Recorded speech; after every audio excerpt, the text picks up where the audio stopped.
राम कथा हो या भागवत कथा, राम कथा हो या भागवत कथा हो, आप सुनेंगे कि राम जी से पहले शिव जी की चर्चा है। राम कथा में आप श्रवण करेंगे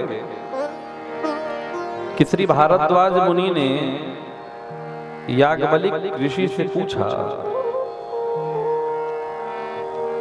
बहुत साधारण सा प्रश्न किया। बोले महाराज जी,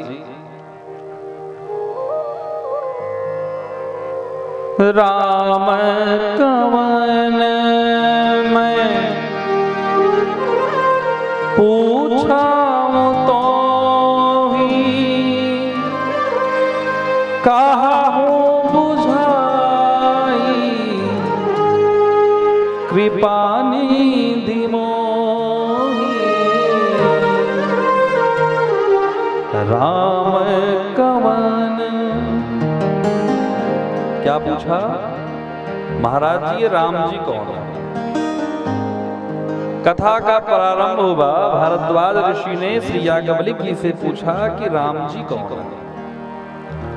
लेकिन याज्ञवल्क्य जी ने राम जी की कथा नहीं सुनाई, पहले पूरी शिव जी की कथा सुना डाली। एक बार त्रेता जुग माही संग कुंभल ऋषि संग सती जगजननी भवानी पूजन ऋषि अखिलेश्वर जानी, पूरी शिव कथा। और एक बार भी याज्ञवल्क्य जी को भारद्वाज जी ने रोका नहीं।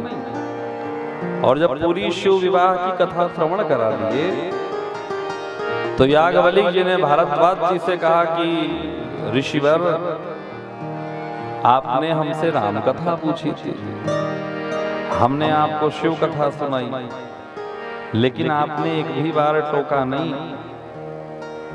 भारद्वाज जी ने कहा कि महाराज जी, मैं भगवान शिव की कथा सुन करके गदगद हो रहा था और मन में विचार कर रहा था कि जब आप शिव कथा इतनी अच्छी सुनाते हैं तो राम कथा कितनी अच्छी सुनाएंगे। बहुलालसा कथा पर बाढ़ी, अरे हमारी तो कथा में और लालसा बढ़ गई, कथा में और लालसा बढ़ गई। याज्ञवल्क्य जी कहते हैं, ऐसा नहीं कि हम आपके प्रश्न को नहीं समझे थे, लेकिन वास्तव में राम कथा कृष्ण कथा वही व्यक्ति समझ सकता है जो उससे पहले भोले बाबा की कथा को ठीक से समझ ले। भोलेनाथ की कथा को ठीक से समझ ले। सच्चे मतलब में, अच्छे अर्थ में राम जी का भगत कौन, राम जी का भक्त कौन है? बोले बिनु छल ईश्वर नाथ पद नेहु, राम भगति कर लक्षण एहु। जो बिना छल के भगवान विश्वनाथ का भक्त है, वही असली मायने में राम भक्त और कृष्ण भक्त हो सकता। ये तो कथा की बात होगी। आप लोगों ने कल शिव विवाह की कथा सुनी, अब दूसरी बात सुनिए। भोले बाबा हैं विश्वास और मैया पार्वती है श्रद्धा। भवानी शंकरो वंदे श्रद्धा विश्वास रूप लो। जीवन में जब तक श्रद्धा नहीं आएगी तब तक विश्वास नहीं हो सकता। हो सकता है जब तक हमारे जीवन में श्रद्धा नहीं आएगी तब तक विश्वास नहीं होगा, और बिना विश्वास के कुछ होने वाला नहीं है। हम लोग जितना विश्वास भूत प्रेत पे भी करते हैं ना, इतना भी भगवान पे नहीं करते। कोई किसी पुरानी हवेली की तरफ से गुजर रहा हो और उसे आवाज सुनाई पड़े कुछ, तो कांपना शुरू हो जाएगा। भूत पिशाच निकट नहीं आवे महावीर जब नाम सुना हुआ। हनुमान जी आज से कुशल निकाल दो, अब रात में इधर से कभी नहीं आऊंगा। ऐसा क्यों हुआ? किसी ने कहा था कि उस हवेली में भूत रहता है, किसी ने कहा था। किसी ने कह दिया कि हवेली में भूत रहता है तो भूत से हम डरने लगे। और हमारे वेद कहते हैं, शास्त्र कहते हैं, पुराण कहते हैं कि भगवान कण कण में है। भगवान कहाँ है? कण कण में है, पत्ते पत्ते में भगवान है, अणु अणु में भगवान है। भोले बाबा खुद सबसे कहते हैं मानस में, अग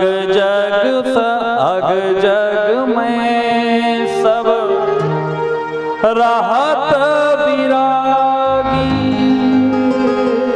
प्रेम प्रभु प्रगट जीनिया, प्रेम प्रगट प्रेम प्रगट प्रेम प्रभु प्रगट जीनिया। हम सोच रहे आगे क्यों नहीं पढ़ना। जैसे तो भगवान अगर कण कण में है तो भगवान प्रकट कैसे होंगे? जैसे आप देखिए, जैसे अग्निदेव हैं वो हर जगह है, पत्थर से पत्थर रगड़िए आग निकल जाए, ऐसे हाथ घिसिए कूद दे, ऐसे करिए, ऐसे रगड़िए कस के, गर्म हुआ। शरीर में भी अग्नि है, लेकिन मिलेगी कैसे? बोले जिस प्रकार से घर्षण करने से अग्नि प्रकट होता है, इसी प्रकार से इस जिह्वा का घर्षण कीजिए, राम राम राम राम राम राम कृष्ण कृष्ण कृष्ण कृष्ण। जब घर्षण होता जाएगा होता जाएगा होता जाएगा, तो जैसे अतिशय रगड़ करे जो कोई अनल प्रकट चंदन से हो, उसी प्रकार से भगवान प्रकट हो जाएगा।